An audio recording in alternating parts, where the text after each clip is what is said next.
We cannot save Ukraine by dooming the U.S. economy. In March, inflation hit a 40-year high. Gasoline alone is up 48%, and energy prices are up 32% over the last year. Food prices have increased by nearly 9%. Used vehicle prices are up 35% for the year, and new vehicle prices have increased 12% or more. Yes, inflation doesn't just come out of nowhere. It comes from deficit spending.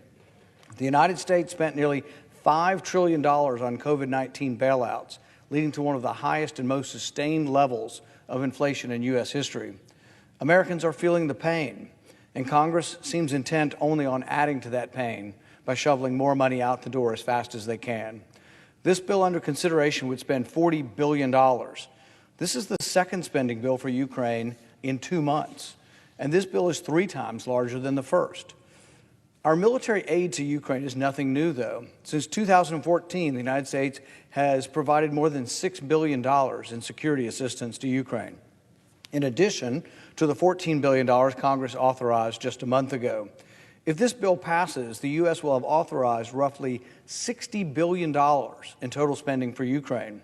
For those who say this is not enough, for those of you in this chamber who say that our military spending is never enough, let's put $60 billion into perspective.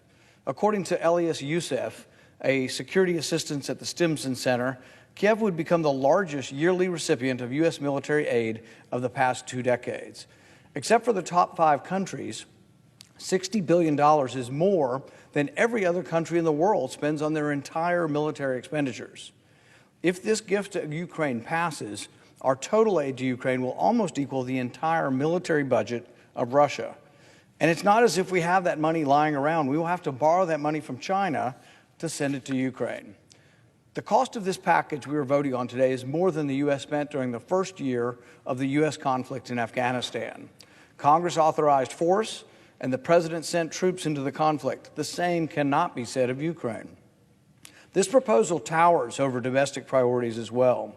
The massive package of $60 billion to Ukraine dwarfs the $6 million spent on cancer research annually. $60 billion is more than the amount the government collects in gas taxes each year to build roads and bridges.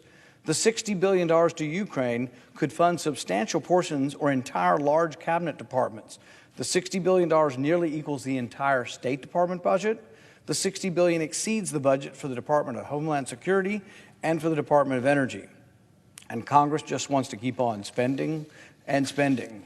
In the past 2 years, the U.S. has borrowed more money than at any time in our history. We are already experiencing the greatest rate of inflation in over 4 decades. The assault on monetary discipline is untenable, and it cannot go on forever. Unless we put an end to the fiscal insanity, a day of reckoning awaits us. Congress should evaluate the cost of continuing down this path. The biggest threat to the United States today is debt and inflation and the destruction of the dollar.